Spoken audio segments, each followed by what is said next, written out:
I'm Dr. Vaishali Bharam. Today I want to concentrate on the one single muscle, sternocleidomastoid. How am I going to cover this class? Origin, insertion, relations, blood and nerve supply, actions and applied anatomy. So let's introduce the muscle. As you know, these are the boundaries of posterior triangle. This here is your sternocleidomastoid muscle forming its anterior boundary. The sternocleidomastoid is an oblique muscle which divides your neck into an anterior triangle and a posterior triangle. So bend your head to the right side, give pressure, turn your face to the opposite side. Can you see the beautiful sternocleidomastoid becoming prominent? So we come to our origin, insertion, nerve supply, action, okay, which is how we learn about muscles, isn't it? So for origin insertion, again I want you to palpate. The muscle itself has got two heads, sternal head and a clavicular head. The sternal head gives fibers that go to the mastoid called as sternomastoid fibers. To the superior nuchal line called sterno-occipital fibers. From the clavicular head, fibers go to the superior nuchal line, cleido-occipital fibers, and to the mastoid as cleidomastoid fibers. Can you see a little triangle here? This is called as the lesser supraclavicular fossa, arterial supply, nerve supply. If you see, you can see the external carotid artery here, giving rise to superior thyroid artery and occipital artery. Both superior thyroid and occipital arteries give rise to branches that supply the sternocleidomastoid. What about nerve supply? Spinal accessory is piercing the muscle. Will it not supply it? Of course it does. Okay. Also, it receives proprioceptive supply from C2 and C3 fibers. So now we come to action. One unilateral action and bilateral action. If one side muscle is acting versus both side muscles act. Okay. So unilateral you already know. Bend your head to the one side, turns your face to the opposite side. This you all bilateral action when both my muscles are acting together. When do you actually carry out this action of extension at atlanto-occipital and flexion at cervical vertebrae? Is it not done when you're trying to look over a crowd? Something has happened on the road and you're trying to look over it. Now imagine that you're eating something. Okay, you pick it up and then you take face forward and try to eat it. What are you doing? Extension at atlanto-occipital joint, flexion at cervical vertebrae. This action. Okay. So this is again action of sternocleidomastoid. When I do that, can you see my sternocleidomastoids becoming prominent? Because they're in action. Another thing is a very sad moment in our life. When we lift our head away from the pillow when we get up in the morning, both sternocleidomastoids act together. Bilateral action also helps in inspiration. So people, when they have an asthmatic attack, you'll find them pulling up their chest wall in an effort to breathe. That's also sternocleidomastoid acting as an accessory muscle of inspiration. The relations of sternocleidomastoid. This is a transverse section of the neck. You can see the sternocleidomastoid enclosed in the investing layer of deep cervical fascia, covered by skin and superficial fascia.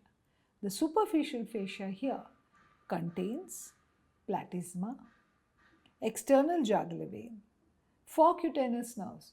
These are deep relations. Let's take a look. Here, as you can see, the internal jugular vein, the subclavian vein lying beneath the sternocleidomastoid. So that's your internal jugular vein meeting with the subclavian vein to form the right and left brachiocephalic veins, which unite to form the superior vena cava. Have you got the picture? From here to your heart, the venous network. Internal jugular vein receives in the neck, below the sternocleidomastoid, the common facial vein, lingual vein, pharyngeal vein, superior and middle thyroid vein. What about the inferior thyroid? That drains into the left brachiocephalic. At the external jugular, which was superficial to sternocleidomastoid, drains into the subclavian. At the angle where the two meet, there is a right lymphatic and there is a thoracic duct draining in. All this is lying beneath my sternocleidomastoid. Carotid, external carotid, subclavian artery. Such big vein arteries lying below your sternocleidomastoid. You know very well that the common carotid, the internal carotid do not give branches here, but the external carotid does.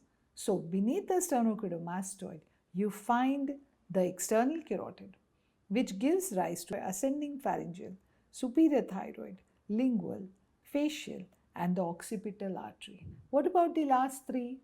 The last three lie within the parotid gland, the posterior auricular, maxillary, and superficial temporal lying within the parotid gland. So all these are arteries lying below my sternocleidomastoid. So here you are seeing C2, C3 and C4 roots. That means which plexus, students? Yes, it's the cervical plexus. Here you are seeing the brachial plexus. So both the cervical and brachial plexus lie beneath my sternocleidomastoid. Now let's see if you can recognize the rest of the nerves. Going to the occipit, lesser occipital. Going to the angle of mandible, great auricular. Going across midline, transverse cervical. Going to my clavicle, supraclavicular. Also seen here is the beautiful loop of ansa cervicalis, C2, C3 fibers, remember? And then there is the spinal accessory. What is not shown is the accompanying C3, C4 fibers and the vagus nerve. All these lie beneath your sternocleidomastoid, levator scapulae, scalenus, posterior, medius, anterior. Which triangle did you see these in? Floor of posterior triangle. Yes. Now what about the other muscles I am seeing? Suprahyoid, posterior belly of digastric, infrahyoid, superior and inferior bellies of omohyoid, sternohyoid, sternothyroid, all under the cover of sternocleidomastoid. Right. We come to a very important part of this discussion, the lymph nodes. As you can see, there are a lot of lymph nodes lying on the internal jugular vein. These are referred to as deep cervical group of lymph nodes. These are divided into two upper lateral group of lymph nodes, which are called as jugulodigastric. See, the muscle running on top is the digastric. So they are called as jugulodigastric lymph nodes. Middle lateral group of lymph nodes, inferior lateral group of lymph nodes. Inferior are lying very close to the omohyoid, called as jugulo-omohyoid lymph nodes. In fact, they are just above the intermediate tendon of omohyoid muscle. Along with that, there is the sternoclavicular joint. Everybody lying under the sternocleidomastoid. Okay, know what is its applied importance. One is the muscle is used as an autograft to repair surgical defects. It can be used as to create flaps of sternocleidomastoid to reconstruct orofacial region, tongue, larynx, etc. It is related to branchial cysts and branchial fistulas. Okay, I won't elaborate on it because I will be talking about it in my lecture in embryology. I want you to now come to an interesting fact, fracture of clavicle. Okay, so here you can see the medial fragment of the clavicular fracture, the lateral fragment. Remember, the medial fragment will get pulled up because the sternocleidomastoid is attached to it. The lateral fragment will be pulled down by the weight of the muscle, the limb itself. The limb is pulling it down. So the two fragments which were fractured, the medial fragment moves up, the lateral fragment moves down. A distance develops between the two. Meanwhile, the medial muscles of your chest pull the lower limb medially as well. Okay.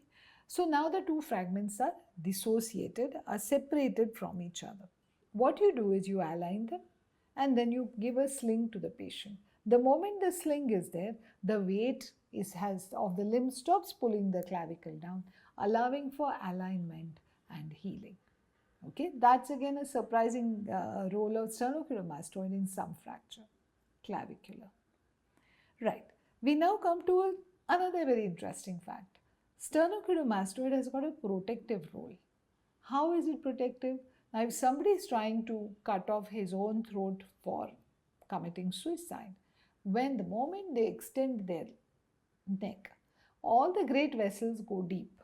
Now, if you attempt to cut, you cannot cut to reach the great vessels. Unless you cut the sternocleidomastoid and you cut the trachea, you are not going to be able to cut the great vessels, cutting of which actually results in death.